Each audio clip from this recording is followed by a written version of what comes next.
আজকে আমরা এই পেয়ারা গাছটি কাটে করেছি পেয়ারা গাছ যাই হোক কোথায় কাটবো সকলে ভালো আছেন।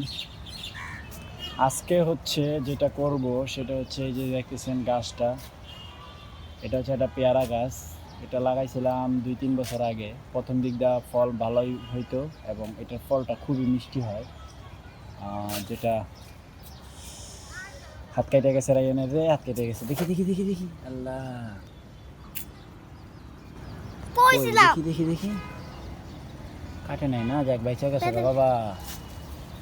আসলে এখনই তো হাতটা কাটতো, আল্লাহ বাঁচিয়েছে। কালকে মেশিন কো ওটা ওই যে তুমি না নিলাম মাত্র দেখলাম।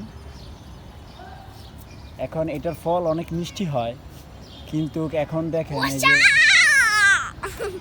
ভাই এত চা এটা সত্যি এখন এটা এত খুঁজে পাতাই না আমি